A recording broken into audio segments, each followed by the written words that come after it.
All right, welcome back to the Onebar and Lupagus show. I'm Onebar with Lupagus. Vikings are 3-0 in the preseason, wrapping up the preseason. But we do got to talk about the 5 losers of this game. But first, you don't be a loser. Get your butt over to Happy Nuts. Link is down in the description. Get that Balber Pro. We're giving away the Balber Pro this month. You got to be a member, so hit that member link, become a member. It's time to trim your bush like a pro. Be a member. Do it. Be a member and have a clean member. That's what have a clean member, waterproof, wireless charging.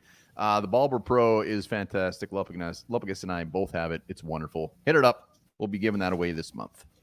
Hell yes. Let's hop into Vikings won the game, but there were some losers who did not help them get that victory. And let's start with the guy we love. We love this guy more than anything. He's been on the show. Hell of a guy. A lot of energy. Just a lot of life in him. Walter Rouse had a rough game today. He did have a rough day. He was getting beat on the outside at right tackle. They ended up moving him into right guard, kind of just playing around with the offensive line there. But he's had a good preseason. He's had a good camp. I fully expect him to make the team. When you're an offensive lineman, sometimes you're just going to have bad days. And Walter, I don't think, had his best day. And we love him, but you know what? Sometimes you got to bring with that tough love. And he had a bad game. And, yeah, he's making this team. No doubt about it. So, Walter, better days ahead. Better days ahead for Walter. Let's go to a guy who maybe doesn't have any better days ahead, and that's the guy in the corner, Cine. Was this his last performance in purple? I hope so. I've been very hard on Cine the last couple of weeks while everybody thinks he's all of a sudden a Pro Bowler. But, like, Cine, he didn't play good. He played the whole time. He didn't do anything at a pass interference, which was gross. He shouldn't be getting beat by these guys. And Cine just came back to earth a little bit and looked like Cine, unfortunately. Yeah, he was given a chance to stack games, stack performances, and he didn't do it. He didn't take advantage of it. Just quiet. Only time you really saw him out there, you noticed him was when he had that horrible penalty. So, yeah, Cine. I mean, if he somehow makes this roster, it just shows you the Vikings don't want to give up on him yet. And that's pretty much it. Other than that, I don't know. I don't know what happens. I think if Cine somehow makes this roster, which I do not expect one bit, it's more the stubbornness of them not wanting to give up. It's not anything he's shown. Unless he's showing things we don't get to see because we don't see him. All the media and everybody who's at the practices just continue to say that this guy's not going to make the team. He's not doing anything overly fantastic. So I think it would just be the stubbornness of the front office. It could be, and maybe that saves him. Maybe it doesn't. But Cine, again, not even really putting anything out there today that could increase his trade value either. Just a quiet game all around. One guy who won a job. And he won that job, and he's looked like poopy since then. Is Wright, our punter. Today was an awful day for him. Man, I mean, Wrightsky comes out, gets the job. Seth Vernon gets sent packing. And what's he doing? He looks like he did last year. He had a 26-yard punt at one point. I don't even know what the other ones were. What did you say he averaged? 36? Like 35 yards a punt. You can punt the ball 35 yards. Yeah. You can punt the ball 35 yards. It was bad. It wasn't good. I think he's got a short leash. I think he's got a short leash this year. Like, if he comes out in the first 2 weeks and does not punt the ball well, whether it's bringing back Seth Vernon or just moving on, like, I don't think he has any means is the sure thing to be our punter for the whole year. Yeah, and having that, Seth Brown definitely lit a fire under his ass, but now he's gone. He's back up to his old shitty tricks again. Is Ryan Wright? Make sure to don't light a fire up your ass and get that Balber Pro. Trim that butt bush. 100%. Get that butt bush under control.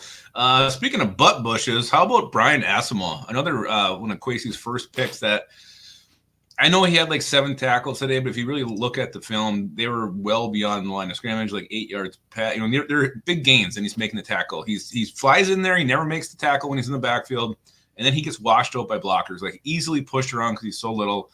I don't know why you'd keep this guy. There's just nothing here that I think is worth developing or spending more time on. I'd rather have Dallas Gant on this team.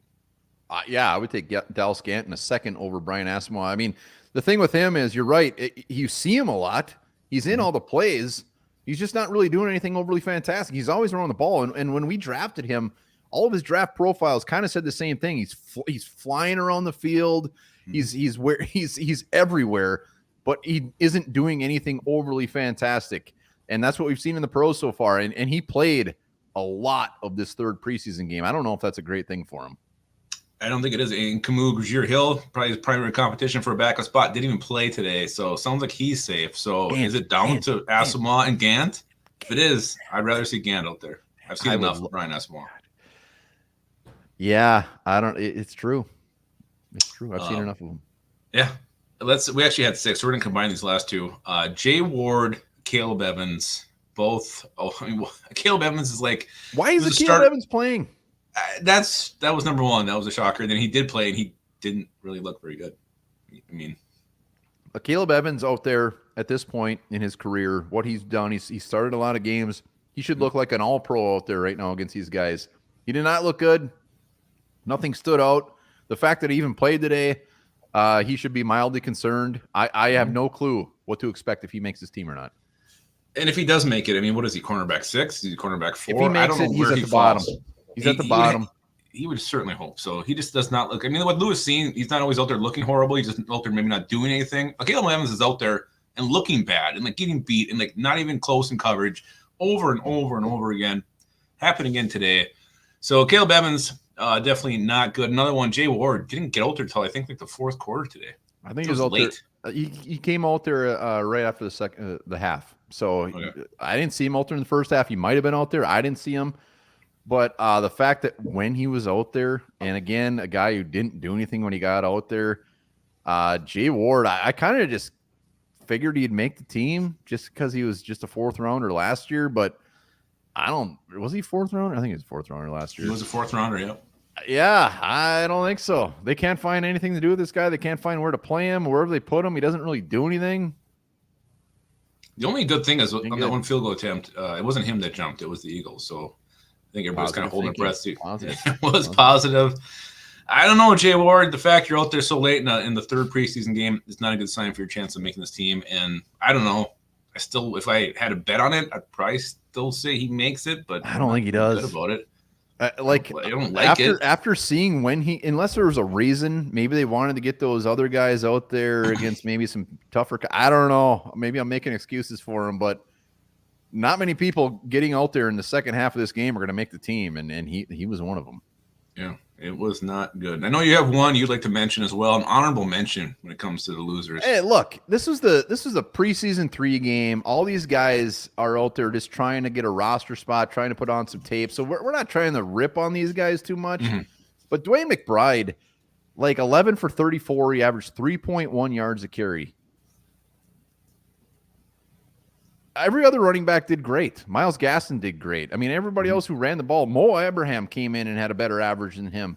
So Dwayne McBride, who had a heavy workload, 11 carries, it's like, do something, man. Do something.